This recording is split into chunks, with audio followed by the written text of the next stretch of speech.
தனவருவாயை மேம்படுத்துவதற்கான எண்ணங்கள் மேம்படும். வியாபாரப் பணிகளில் முதலீடுகள் அதிகரிக்கும். ஒப்பந்தம் தொடர்பான முயற்சிகள் கைகூடும். உத்தியோகப் பணிகளில் உயர்வான சூழ்நிலை உண்டாகும். மனதில் நினைத்த எண்ணங்கள் கைகூடுவதற்கான வாய்ப்பு அமையும்.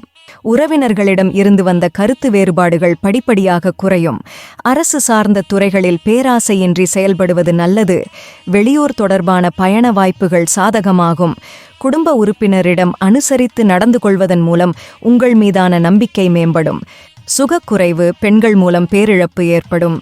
தாயின் உடல் நிலையில் அக்கறை தேவை. பெரியோரையும் அதிகாரிகளையும் மதித்து நடப்பது நல்லது. அனைத்து முயற்சிகளும் வெற்றி பெறும். தன்னம்பிக்கை கூடும். செல்வநிலை உயரும். தர்ம காரியங்களில் ஈடுபடுவீர்கள். நீண்ட அல்லது வெளிநாட்டு பயணங்கள் ஏற்படலாம். தொழில் சார்ந்த துறைகளில் முன்னேற்றம் ஏற்படும். புதிய வேலை நிமித்தமான முயற்சிகள் கைகூடும். உயர் பதவிகள் கிடைப்பதற்கான வாய்ப்பு உண்டாகும். சமூக பணிகளில் உயர் அதிகாரிகளின் ஒத்துழைப்பு கிடைக்கும். கற்பனை திறன் அதிகரிக்கும். சமூக பணிகளில் இருப்பவர்களுக்கு சாதகமான சூழ்நிலை உண்டாகும். பயனற்ற விஷயங்களை பற்றி சிந்திப்பதை குறைத்துக் கொள்ளவும். போட்டித் தேர்வுகளில் எதிர்பார்த்த முடிவு கிடைக்கும். மற்றவர்களை எதிர்பாராமல் நீங்களே பணிகளை விரைந்து முடிப்பது நல்லது. ஆரோக்கியம் தொடர்பான விஷயங்களில் கவனம் வேண்டும். பயணங்களிலும் பணிகளில் தடை ஏற்படலாம். வெட்டிச் செலவுகளோ அல்லது பண இழப்பு ஏற்படலாம்.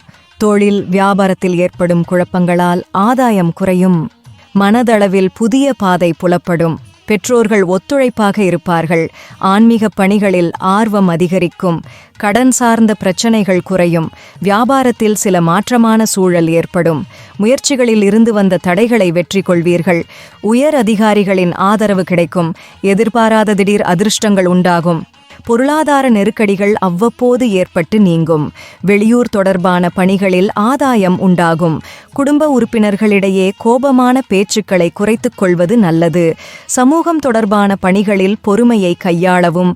நண்பர்களின் ஆலோசனைகளால் மேன்மை உண்டாகும். எதிர்காலம் தொடர்பான முதலீடுகள் அதிகரிக்கும். எதிலும் சுயமாக சிந்தித்து செயல்படுவது நல்லது. உத்தியோகப் பணிகளில் உழைப்பு அதிகரிக்கும். உயர் பொறுப்பு நிமித்தமான முக்கிய முடிவுகளை எடுப்பதற்கான சூழ்நிலை அமையும். தந்தையின் ஆரோக்கியம் தொடர்பான விஷயங்களில் கவனம் வேண்டும். எதிர்பாராத சில அதிர்ஷ்டகரமான வாய்ப்பு உண்டாகும். வெளியூர் தொடர்பான பயண வாய்ப்பு கைகூடும். அரசு தொடர்பான பணிகளில் ஆதாயம் ஏற்படும். மாணவர்களுக்கு உயர்கல்வியில் இருந்து வந்த தடைகள் விலகும். நெருக்கமானவர்கள் பற்றிய புரிதல் உண்டாகும். உத்தியோகத்தில் பொறுப்புகள் மேம்படும். வியாபாரத்தில் அலைச்சல் அதிகரிக்கும். எதிலும் அலட்சியமின்றி செயல்படவும். தனிப்பட்ட விஷயங்களில் கவனம் வேண்டும். ஜாமீன் சார்ந்த விஷயங்களை தவிர்ப்பது நல்லது. அமைதி வேண்டிய நாள். சுப முயற்சிகளில் முன்னேற்றம் ஏற்படும். பொருளாதாரம் தொடர்பான விஷயங்களில் மேன்மை உண்டாகும். தற்பெருமை எண்ணங்களை குறைத்துக் கொள்வது நல்லது. சுய தொழில் நிமித்தமான செயல்பாடுகளில் இருந்து வந்த தடை தாமதங்கள் விலகும். சேமிப்பு சார்ந்த செயல்பாடுகளில் சில தெளிவுகள் ஏற்படும். தனித்திறமைகளை வெளிப்படுத்துவதற்கான வாய்ப்பு அமையும். கடன் சார்ந்த சில பிரச்சனைகள் கட்டுப்பாட்டுக்குள் வரும். ஆன்மீக பணிகளில் ஆர்வம் உண்டாகும். நெருக்கமானவர்களிடம் முன்கோபத்தை குறைத்துக் கொள்வது நல்லது. உடல் ஆரோக்கியத்தில் இருந்து வந்த இன்னல்கள் நீங்கி புத்துணர்ச்சி உண்டாகும். குழந்தைகளால் மகிழ்ச்சியான தருணங்கள் ஏற்படும். மார்ச் மாதம் விலை உயர்ந்த பொருட்களை வாங்கி மகிழ்வீர்கள். தாயாரின் வழியில் இருந்து வந்த கருத்து வேறுபாடுகள் விலகும். பயணங்களின் மூலம் மாற்றமான வாய்ப்பு கிடைக்கும். வியாபாரத்தில் மேன்மை உண்டாகும். பலதரப்பட்ட மக்களின் அறிமுகம் ஏற்படும். உத்தியோகத்தில் திறமைகள் வெளிப்படும். புதிய நபர்களின் அறிமுகம் உண்டாகும். சுபகாரியம் தொடர்பான எண்ணங்கள் கைகூடும். மனதிற்கு மகிழ்ச்சியான செய்திகள் கிடைக்கும். கணவன் மனைவிக்கிடையே புரிதல் மேம்படும்.